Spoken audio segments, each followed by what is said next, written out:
नमस्कार, बहुत स्वागत है आपका सितारों की चाल में। मैं हूं आपके साथ अमित शर्मा। इस कार्यक्रम में हम आपको बताएंगे कैसा बीतेगा आपका आज का दिन और जानेंगे आज के विषय के बारे में। और मेरे साथ इस समय भोपाल से जुड़ चुके हैं ज्योतिषाचार्य पंडित अरविंद तिवारी जी। पंडित जी, आपका बहुत बहुत स्वागत है इस कार्यक्रम में। तो चलिए इस कार्यक्रम की शुरुआत करते हैं।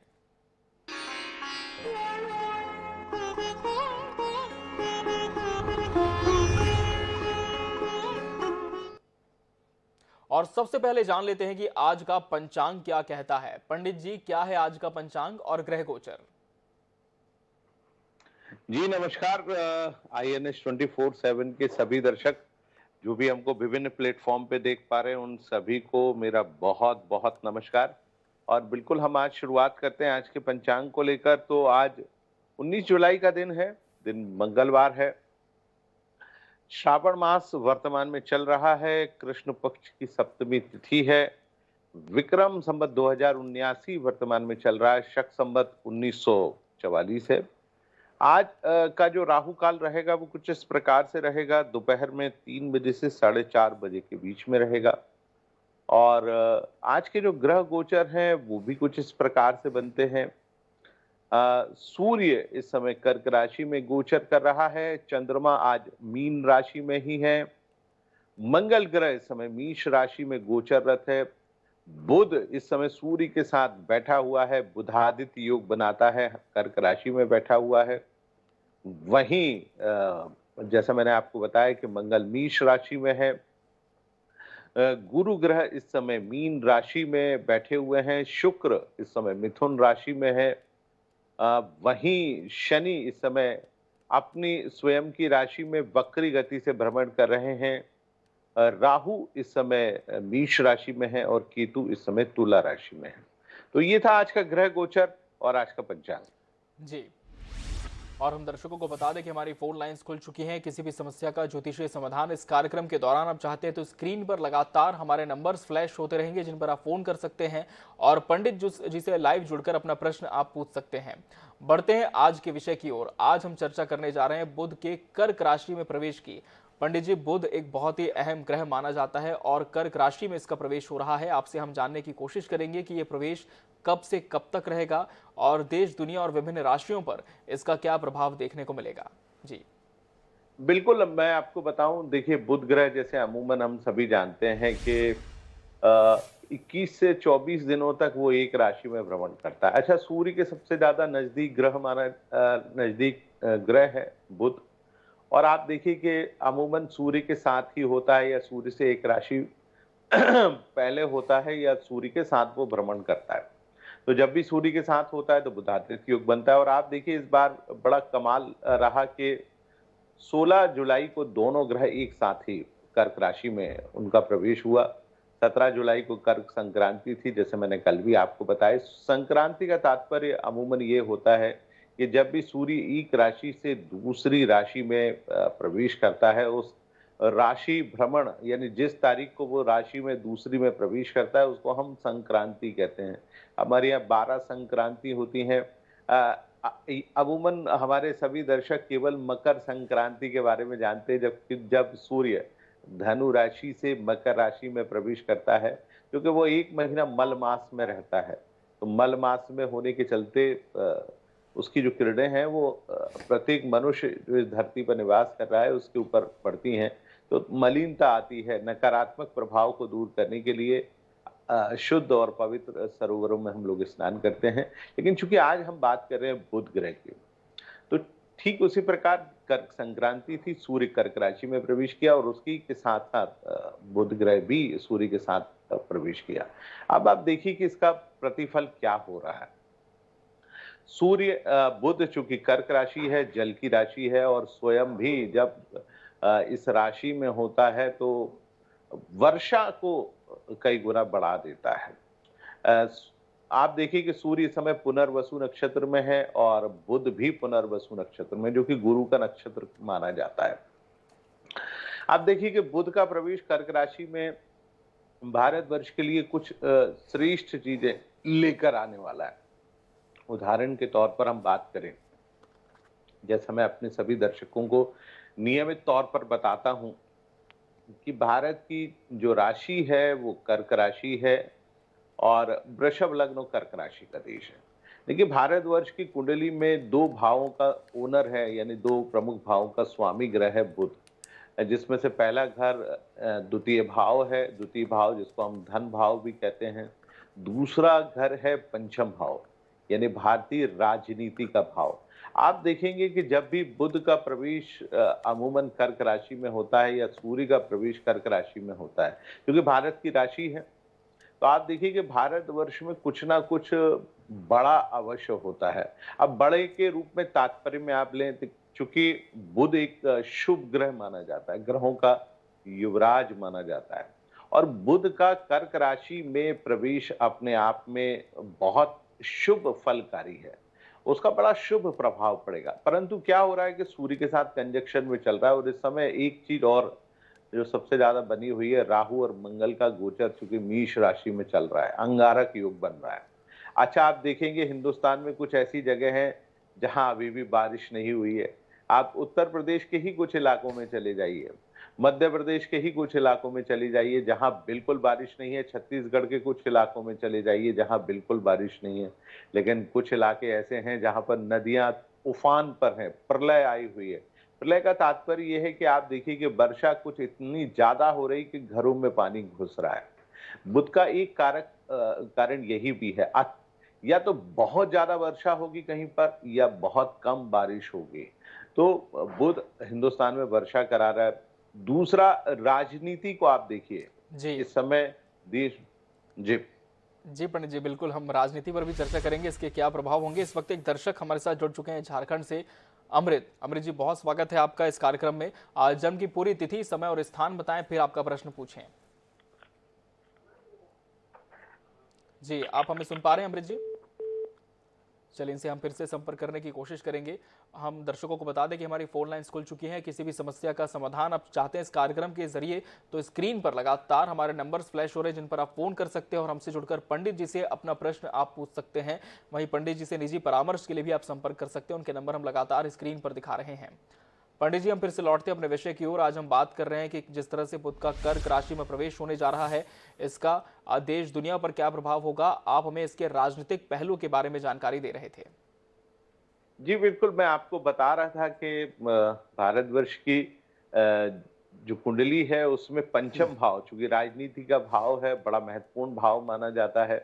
देखिए उसका संबंध राजनीति से। आप देखिए कि इस समय देश में राजनीतिक गतिविधियाँ बहुत तेज़ी से चल रही हैं। मैं आपको छत्तीसगढ़ से जो सटा हुआ राज्य है झारखंड, उसके बारे में आपको बता रहा हूँ कि देखिए बुध का प्रवेश हुआ है। झारखंड की जो कुंडली है वो भी बहुत अद्भुत कुंडली है। बुध वहां पर बुध का प्रवेश वहां पर राजनीतिक रूप से अस्थिरता लेकर आ सकता है। बिल्कुल सटा हुआ प्रदेश है छत्तीसगढ़ के पास से। तो आप देखिए कि बिल्कुल राजनीतिक अस्थिरता ला सकता है। वहां बहुत तेजी से राजनीतिक घटनाक्रम परिवर्तित होंगे, बदलेंगे और मुझे लगता है कहीं न कहीं राजनीतिक रूप से जो वहाँ के मुख्यमंत्री जी हैं, उनको बुध ग्रह के चलते परेशानी का सामना करना पड़ेगा। बात करते हैं देश की राजनीति पर लौट कर आते हैं, चूँकि बुध का प्रभाव राजनीति पर सबसे ज़्यादा है, तो देश में राजनीतिक रूप से गतिविधियों की हलचल वो मचा देता है। क्योंकि कर्क राशि चंद्रमा की राशि में बुध का प्रवेश चंद्रमा से अमूमन बुध का नैसर्गिक रूप से मित्रता नहीं मानी जाती, एक सामान्य ग्रह माना जाता है। तो आप देखेंगे कि इस दौरान बुध ग्रह का प्रवेश अ, देश के लिए एक प्रकार से शुभ भी है और एक प्रकार से अशुभ भी है। अशुभ इस रूप में है चूंकि धन भाव का कारक है, तो देश में महंगाई का जो स्तर है उसको वो बढ़ाएगा, चूंकि मंगल और राहु पहले से ही वृषभ लग्न से 12वें भाव में अंगारक योग बनाकर बैठे हुए हैं। तो बुध का कर्क राशि में प्रवेश एक प्रकार से महंगाई के तड़के को थोड़ा सा और बढ़ा देगा। अभी तक वो बैठा हुआ था अपनी स्वयं की राशि यानी मिथुन राशि में, लेकिन वो अब कर्क में आ गया और इसी महीने के आखिर में वो प्रवेश भी करेगा अमूमन सिंह राशि में।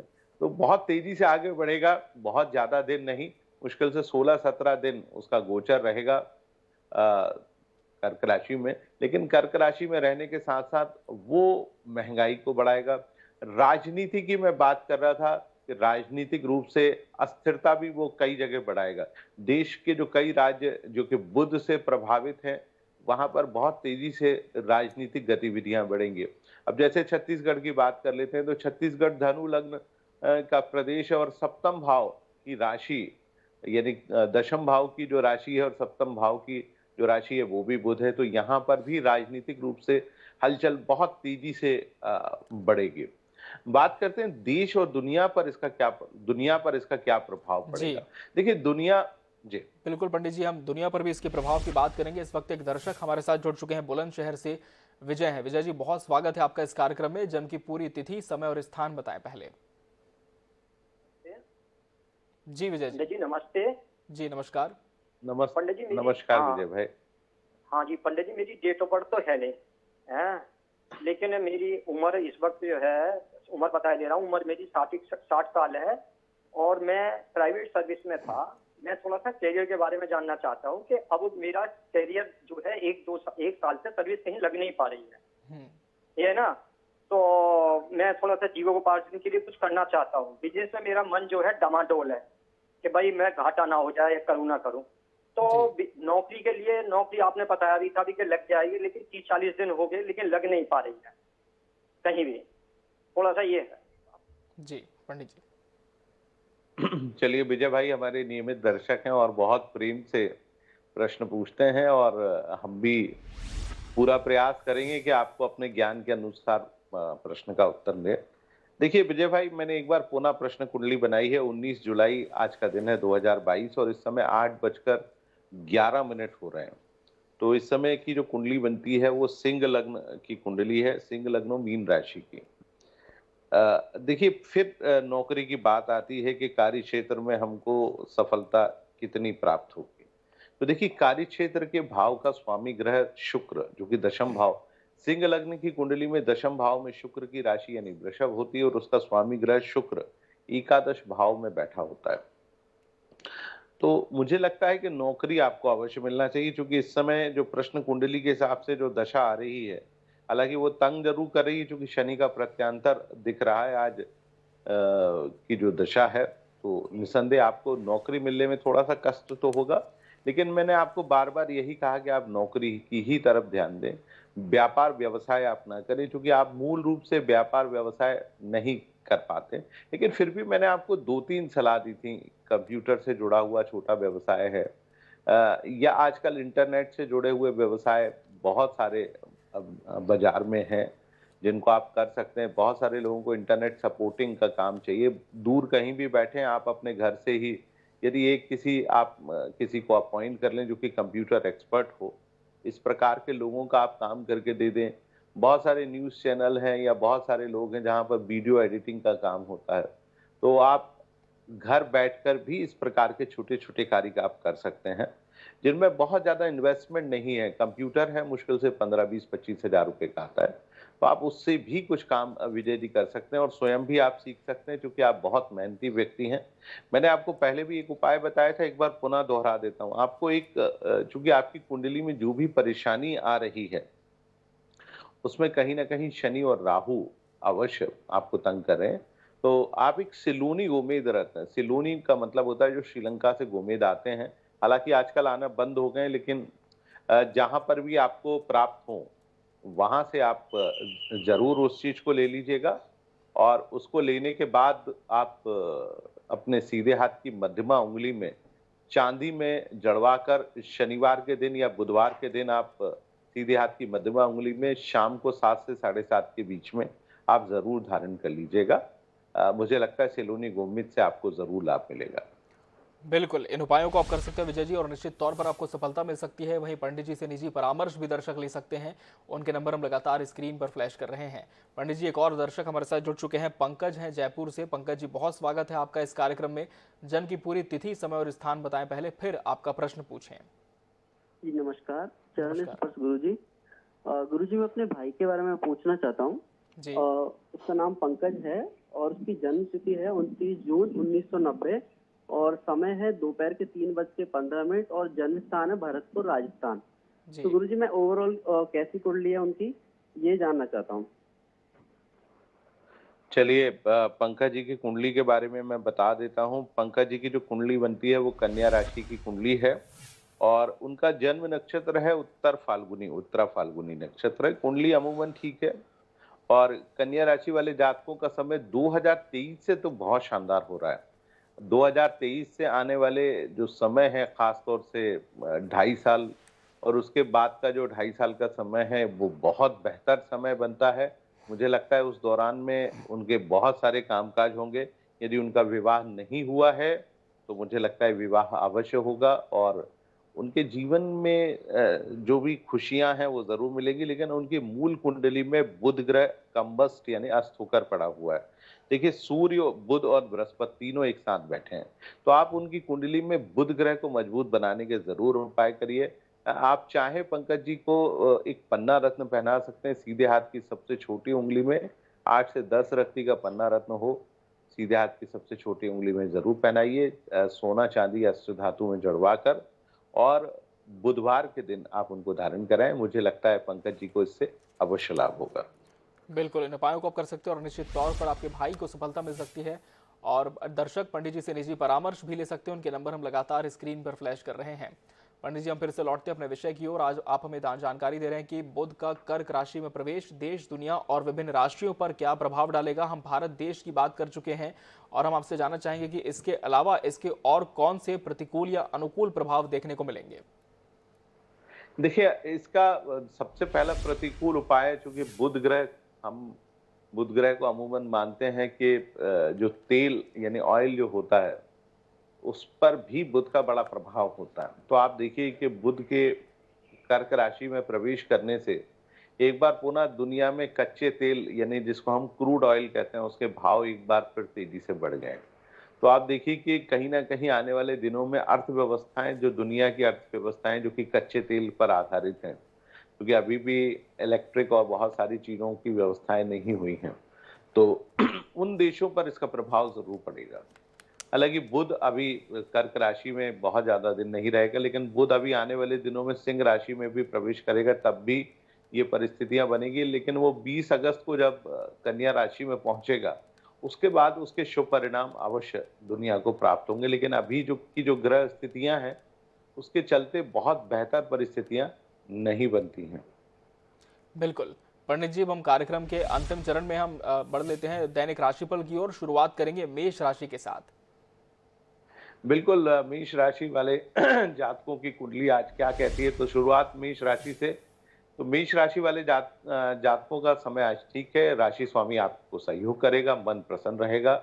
हालांकि आपको ये सलाह देंगे कि बहुत ज्यादा जरूरी कामकाज हो उसको आप बिल्कुल ना करें, लेकिन आपके यश, मान, सम्मान और पराक्रम में जरूर वृद्धि कराएगा और किसी पुराने परिचित से मुलाकात भी आज आपकी वो अवश्य करेगा। इसके बाद बात करते हैं अगली राशि यानी वृषभ राशि की। तो वृषभ राशि वाले जातकों का जो दिन है वो बहुत बढ़िया है, क्योंकि राशि स्वामी इस समय मिथुन राशि में गोचर कर रहा है, जिसके चलते आपको धन मिल सकता है, कामकाज बढ़िया रहेगा, भाग्य बढ़िया रहेगा। कुल मिलाकर आपको अदालत या मुकदमेबाजी से जुड़ा हुआ कोई भी काम है तो उसमें आपको वो सफलता अवश्य दिला सकता है। दिन बहुत बढ़िया है। अगली राशि की हम चर्चा करते हैं, वो है मिथुन राशि।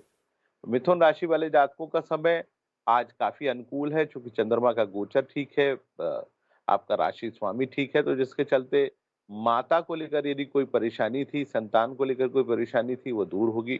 प्रेम संबंध बहुत शानदार रहेंगे। कुल मिलाकर दिन बहुत ही बेहतर बना हुआ है।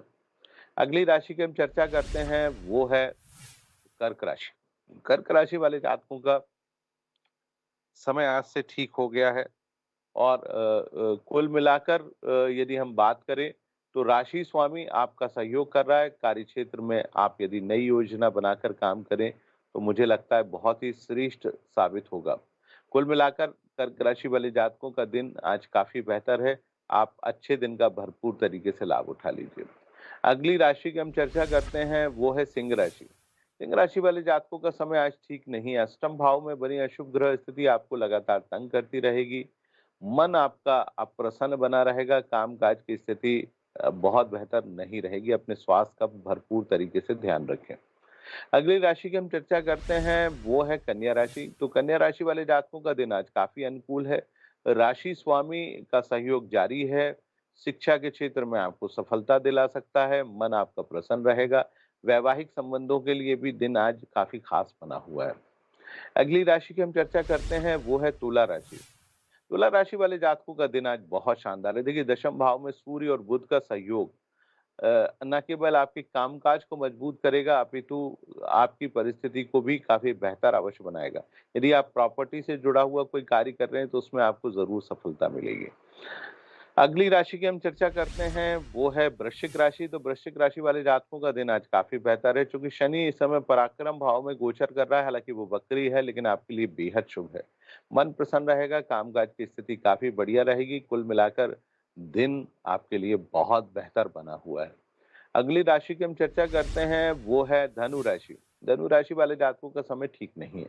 एक तो राशि स्वामी चौथे भाव में है, दूसरा चंद्रमा भी आपकी उतनी मदद नहीं कर रहा है जितनी की आप अपेक्षा कर रहे हैं। इसके चलते सुख में कमी आएगी, कामकाज थोड़ा सा कमजोर रहेगा, तनाव की स्थिति बड़ी रहेगी। कुल मिलाकर आज का दिन बिल्कुल भी ठीक नहीं है। अगली राशि की हम चर्चा करते हैं, वो है मकर राशि। मकर राशि वाले जातकों का दिन आज बेहद शानदार है। राशि स्वामी का शनि जो आपका राशि स्वामी है, उसका आप ही की राशि में भ्रमण करना आपके कामकाज को न केवल लाभ देगा, अपितु मन को प्रसन्न रखेगा। मित्रों और परिजनों का आज आपको भरपूर तरीके से साथ मिल सकता है। अगली राशि की हम चर्चा करते हैं, वो है कुंभ राशि। कुंभ राशि वाले जातकों का आज समय थोड़ा सा कमजोर है। देखिए, चंद्रमा का द्वितीय भाव में भ्रमण और राशि स्वामी 12वें भाव में है। इसके चलते घरेलू कामकाज में परेशान हो सकते हैं, मन थोड़ा प्रसन्न रहेगा। आपको सलाह यही है कि आप जितने भी जरूरी काम हैं उनको आप ना ही करें तो बेहतर होगा। प्रेम संबंधों में भी आज के दिन आपको बचना बहुत जरूरी है। बात करते हैं अंतिम राशि यानी मीन राशि की। मीन राशि वाले जातकों का समय बढ़िया है। सितारे आपकी मदद कर रहे हैं। आपकी राशि में गुरु और चंद्रमा का गज केसरी योग बना हुआ है, जिसके चलते आपके कामकाज बहुत बेहतर रहेंगे और इसका भरपूर लाभ आप उठाएं और अपने जितने भी आपके आवश्यक कार्य हैं उनको आप बहुत तेजी से संपन्न कर लें।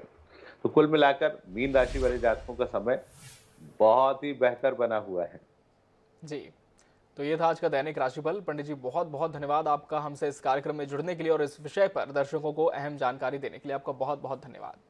और इसी के साथ सितारों की चाल में आज के लिए फिलहाल इतना ही। दीजिए इजाजत। नमस्कार।